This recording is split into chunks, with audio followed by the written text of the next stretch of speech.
വേനൽ കനത്തു തുടങ്ങിയതോടെ ഇളനീരിന് ആവശ്യക്കാർ വർദ്ധിച്ചു. എന്നാൽ ആവശ്യത്തിന് ഇളനീർ കിട്ടാനില്ലാത്തത് പ്രതിസന്ധിയാകുന്നതായി കച്ചവടക്കാർ. 40 രൂപയ്ക്ക് നൽകിയിരുന്ന ഇളനീരിന് ഇപ്പോൾ 60 രൂപ വരെയായിട്ടും ആവശ്യക്കാരുണ്ട്. എന്നാൽ ഇളനീർ കിട്ടാനില്ലാത്തതിനാൽ പലപ്പോഴും കച്ചവടം ഒന്നിടവിട്ട ദിവസങ്ങളിലെന്ന് ചെറുകിട കച്ചവടക്കാർ പറയുന്നു. തേങ്ങ വില കൂടിയതുകൊണ്ടാണ് നമുക്ക് ആഴ്ചയ്ക്ക് 1 ലോഡേ കിട്ടുള്ളൂ. വേലന്താവളത്തുനിന്നും ചിറ്റൂരിനാണ് നമുക്ക് കായ് കിട്ടുന്നത്. ഇനിയും വില കൂടാനുള്ള സാധ്യതയുള്ളൂ. ഇപ്പോൾ വേനൽ ചൂടല്ലേ, ഇനിയും കായ് കിട്ടുമെന്നും ഡൗട്ടാണ്. 2-3 മഴ കെട്ടി വെച്ചാൽ നമുക്ക് കുറച്ച് കായ് കിട്ടാനുള്ള സാധ്യതയൊക്കെ ഉണ്ട്. ഇതിപ്പോൾ ആവശ്യക്കാർ വേനലായതുകൊണ്ട് കൂടുതലില്ലേ? കൂടുതൽ ഇന്ന് പോകും. സ്കൂൾ ഇപ്പോൾ എക്സാം ആണല്ലോ, എക്സാം എല്ലാം കഴിഞ്ഞ് വെച്ചാൽ ഇനി കുറച്ച് സ്പീഡ് കൂടും. അതെ അല്ലേ? ഇളനീർ ആവശ്യപ്പെട്ട് വരുന്നവർ ഒരുപാട് പേരുണ്ട്. ഒരുപാട് പേരുണ്ട്. മറ്റേ ഹോസ്പിറ്റൽ കേസുകൾ ഇപ്പോൾ നോമ്പാണല്ലോ, സിംസ് നോമ്പായതുകൊണ്ട് നോമ്പ് തുറക്കാനും ഇളനീർ കുറച്ച് കൂടുതലായിട്ട് പോകുന്നുണ്ട്. പക്ഷെ അതിനനുസരിച്ച് സാധനമില്ല. ആ സാധനവും ഇല്ലാതെ ആഴ്ച 1 ലോഡേ നമുക്ക് വരുന്നുണ്ട്.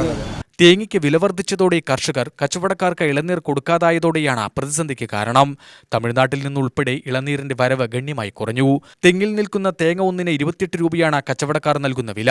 തേങ്ങ പറിച്ചുകൊണ്ടുപോകുന്നതുൾപ്പെടെ ഒരു ചെലവും കർഷകർ അറിയേണ്ടതില്ല. തേങ്ങ കിലോഗ്രാമിന് 70 മുതൽ 80 രൂപ വരെയാണ് വിപണി വില. ഏറ്റവും മികച്ച വിലയാണ് ഇപ്പോൾ തേങ്ങയ്ക്ക് ലഭിക്കുന്നത്. അതേസമയം ഇളനീരിന് 24 രൂപ മാത്രമാണ് കർഷകന് ലഭിക്കുന്നത്.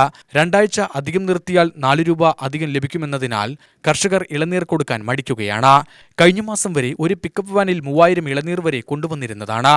പലപ്പോഴും 1-2 കർഷകരുടെ തോട്ടത്തിൽ നിന്നു തന്നെ ഇത്രയും ഇളനീർ കിട്ടിയിരുന്നു. എന്നാൽ ഇന്ന് 1500 ഇളനീർ കിട്ടാൻ 4-5 കർഷകരുടെ തോട്ടത്തിൽ കയറിയിറങ്ങേണ്ട അവസ്ഥയാണ്. കൂടാതെ ചോദിക്കുന്ന തുക മുൻകൂറായി നൽകി തേങ്ങ കച്ചവടക്കാർ കർഷകരെ പിടിച്ചുവച്ചിരിക്കുന്ന സ്ഥിതിയാണ്. നിലവിൽ തമിഴ്നാട്ടിലെ ഉദുമൽപേട്ട, പൊള്ളാച്ചി എന്നിവിടങ്ങളിലെ ഉൾപ്രദേശങ്ങളിലുള്ള തോട്ടങ്ങളിൽ നിന്നാണ് ഇളനീർ കൊണ്ടുവരുന്നത്. കൂടാതെ ചൂടുകൂടിയതോടെ ഇളനീരിൽ വെള്ളത്തിന്റെ അളവും നല്ലപോലെ കുറഞ്ഞിട്ടുണ്ടെന്നാണ് കച്ചവടക്കാർ പറയുന്നത്. ആവശ്യക്കാർ കൂടുതൽ വരാറുണ്ട്.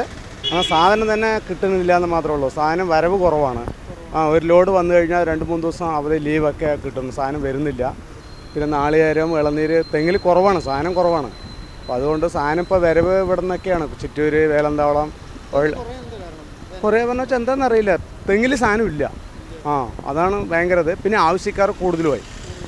വേനൽ ചൂട്, മഴയാണെങ്കിലും ഇളനീര് കുടിക്കാൻ തുടങ്ങി കഴിഞ്ഞു. പിന്നെ വേനലത്ത് പറയണ്ടല്ലോ. ഇപ്പോൾ ചൂട് സമയത്ത് കരിക്കും വെള്ളം കുടിച്ചാൽ മാത്രമേ ദേഹം ഒന്ന് കൂളിങ് ആവുള്ളൂ. വില ഇപ്പോൾ 50 റുപ്യാണ്.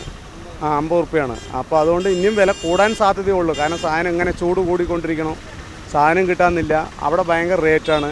അവിടെ ഒരു സാധനം വാങ്ങാൻ പോകുമ്പോൾ ഒരു 10 കച്ചവടക്കാരാണ് വന്നിട്ട് അവിടെ വന്നിട്ട് ചോദിക്കുന്നത്. അപ്പോൾ അതാകുമ്പോൾ റേറ്റ് കോമ്പറ്റീഷൻ കൂടുതലാണ്. മുൻപ് 400 മുതൽ 500 മില്ലി ലിറ്റർ വരെ വെള്ളമുണ്ടായിരുന്നിടത്ത് ഇപ്പോൾ 300 മില്ലി ലിറ്റർ താഴെയായി കുറഞ്ഞിട്ടുണ്ട്. ഇത് പലപ്പോഴും ഇളനീർ കുടിക്കാനെത്തുന്നവരെ നിരാശരാക്കുന്നുണ്ടെന്നും കച്ചവടക്കാർ പറഞ്ഞു. UTV news, Palakkad.